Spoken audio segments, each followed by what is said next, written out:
Welcome back. Eating healthy isn't always just about the food. It starts with the prep. And Boston-based author and recipe creator online, we are a fan of your work. Jenn Lueke is here to show us how to make that meal prep enjoyable and feasible for your family, especially when it comes to the new year and prepping and stress we need already. you, Jen. I'm here, you guys.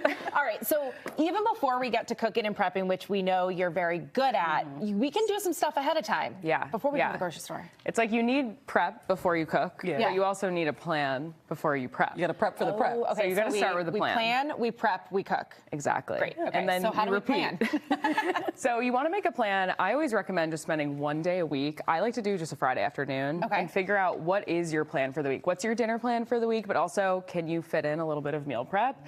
Like some easy meal preps that I like to do. I have some ingredients on the table here. Like I love to do an egg muffin because it's so quick to put together, bakes so quickly. I love to do a chia pudding. It's no bake. You can change the flavors, whatever you have on hand, and you can get some protein in there. And even just like a stir fry skillet situation, get your veggies in there and just make it really simple, honestly. But having a plan is the first step. You can get your groceries, get everything that you need, and then know what you're going to be prepping on a Sunday and not just feel so overwhelmed. And the visual of this kind of helps you realize what you should just always have on hand. Like maybe always have the aminos in your pantry so that you can pull it out when you need. Yes. Which I think helps alleviate that too. Yeah, it's so key. Like that's what I call my pantry staples. And having those on hand means that you can craft these different types of meals depending on, like, oh, I saw that at the farmer's market there was raspberries, so I'll put that in my chia pudding. But you have your chia seeds, you have your milk, you have your protein powder, you have your basics, and that's so helpful. So one thing I love about what you do, Jen, is that you're not only, like, you're not meal prepping maybe the same meal for every single night because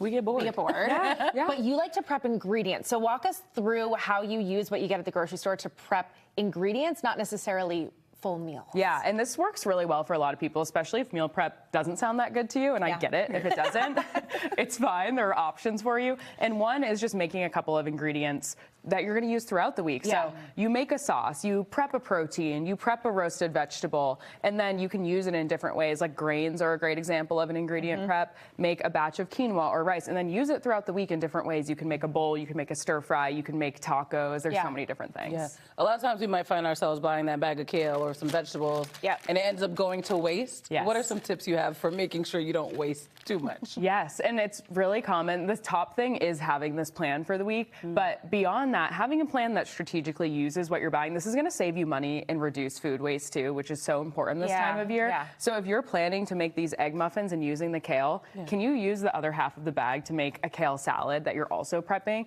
You've used up everything, you haven't wasted ingredients, you haven't wasted money, and it's just really satisfying. I cannot tell you the number of times that I buy kale and I need it for one thing, and then I have this bag of kale and I just look at it. I have a bag of kale in my fridge right now. I feel ridiculous. like I can't throw it. This is awesome. Well, and I like that you can get creative and do different flavors too, because I think that's the biggest thing.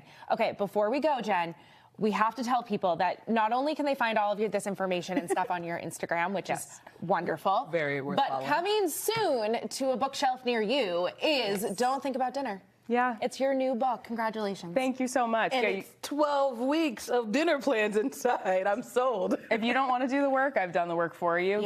Shop the grocery list, follow along, make the recipes, and I've got lots of breakfast and lunch meal prep ideas in the book as well. This is great because that is the thing is so often, Jen, I will prep for dinner and then I'm like, lunch and breakfast. What am I eating? Like, eating chicken for breakfast. Which is fine. It's just fine. I'll teach you the whole process in the book. You'll learn kind of my weekly strategy, and you'll have a plan for the new year. I think we all need that.